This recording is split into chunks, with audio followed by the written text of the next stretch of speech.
हे friends, welcome back. आपके अपने channel money economy पे आपका स्वागत है।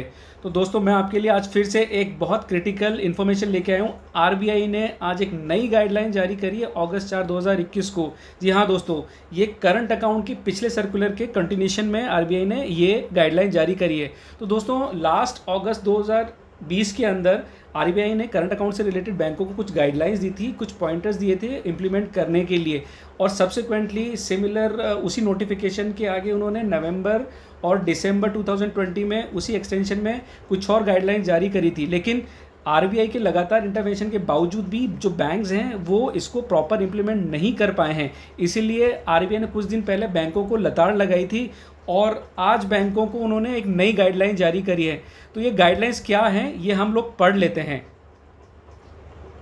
तो ये देखिए, आज अगस्त 4 2021 को आरबीआई ने ये गाइडलाइन जारी करी है, ये सर्कुलर जारी किया है। तो ये सभी जितने भी शेड्यूल कमर्शियल बैंक्स हैं या पेमेंट्स बैंक हैं उन सबको ये लेटर लिखा गया है।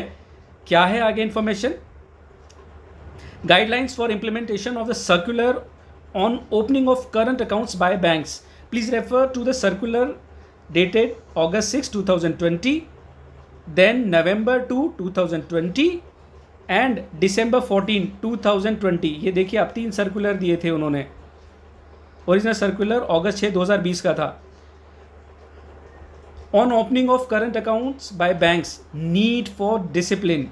तो वहाँ पे एक डिसिप्लिन से रिलेटेड ये सारे पॉइंट थे उस सर्कुलर के अंदर। सेकंड पॉइंट में आरबीआई यहाँ लिखता है, the instruction were issued by the above circulars in order to enforce credit discipline amongst the borrower as well as to facilitate better monitoring by the lenders and for this purpose a graded approach had been prescribed on opening and operating of the current account and CCOD facilities। तो net RBI ये बोल रहा है कि एक proper instruction जारी किए गए थे उस सर्कुलर के थ्रू, सो दैट एक प्रॉपर क्रेडिट डिसिप्लिन पूरे जो बोरोवर सिस्टम है, जितने भी बोरोवर्स हैं मार्केट के अंदर, उनके अंदर आए और बैंकों का काम भी प्रॉपर चल सके।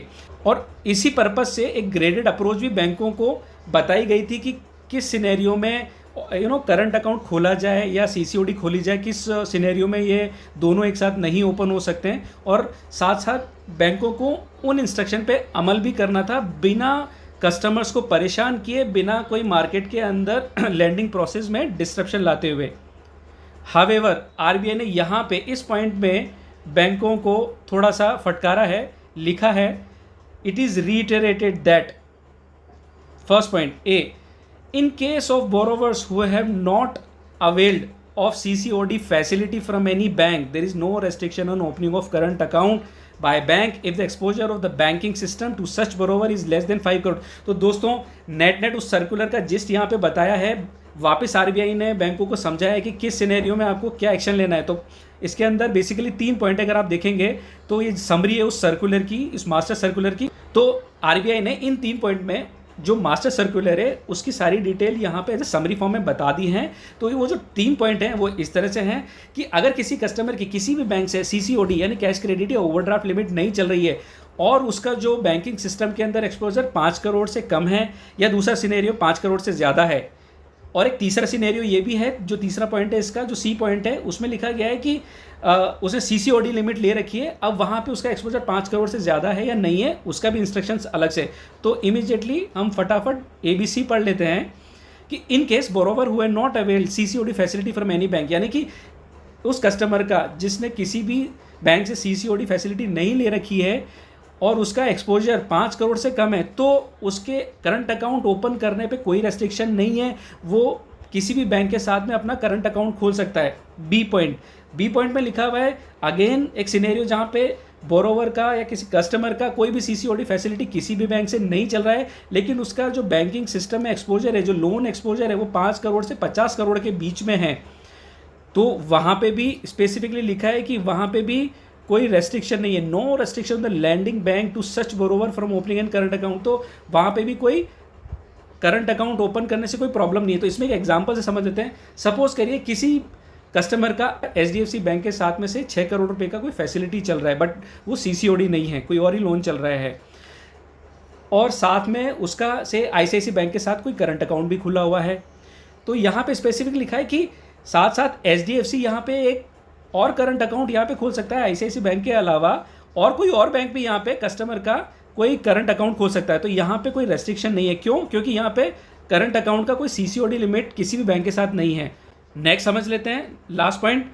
यहाँ लिखा है the restriction applies to borrower in case they avail of CCOD facility since all operations that can be carried out from a current account can also be carried out from CCOD account as banks in a CBS environment. CBS मतलब core banking system environment follow a one-on-one approach basis one bank one customer model as against a one branch one customer model.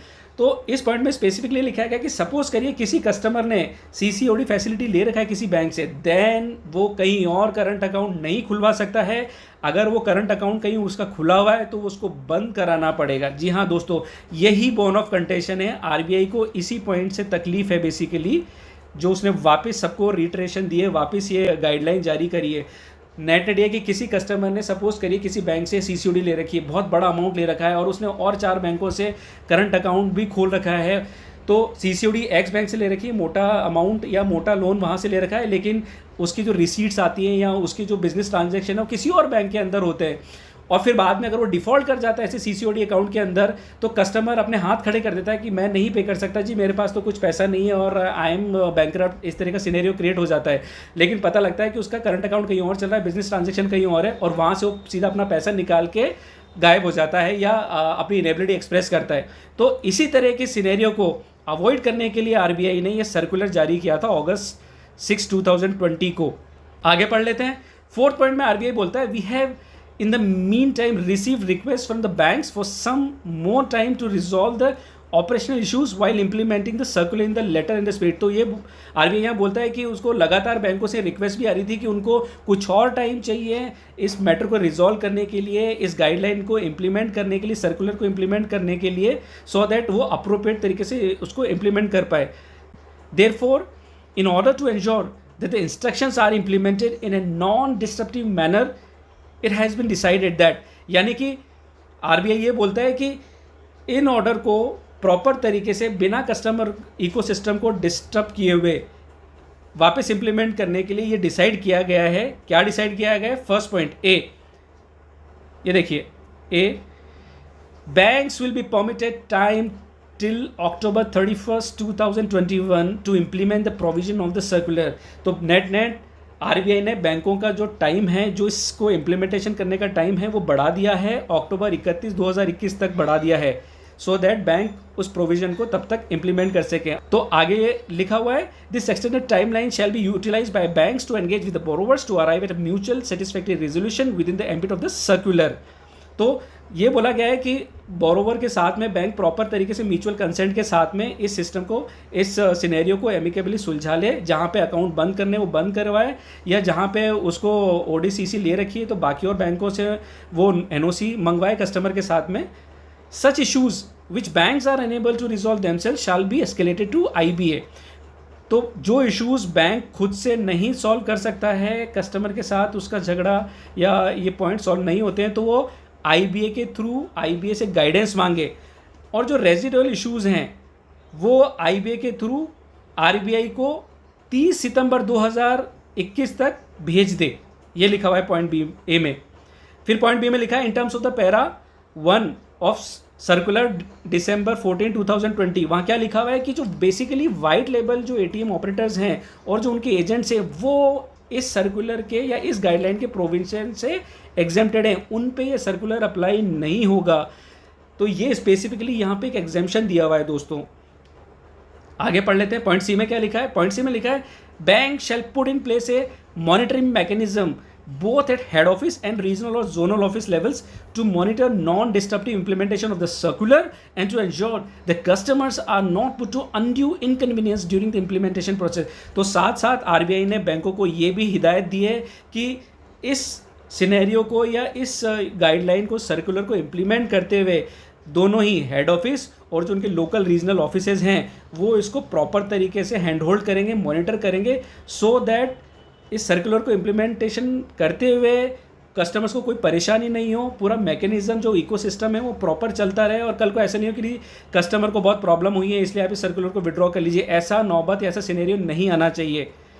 D, जो point है उसमें लिखा हुआ है as already been indicated in FAQs number 6 of circular dated December 14, 2020, banks are not permitted to open current accounts for borrowers who have availed agriculture or personal overdraft और OD against deposit. जी हाँ दोस्तों, ये बहुत critical point है, इसको आप अच्छी तरह से समझिएगा दोस्तों।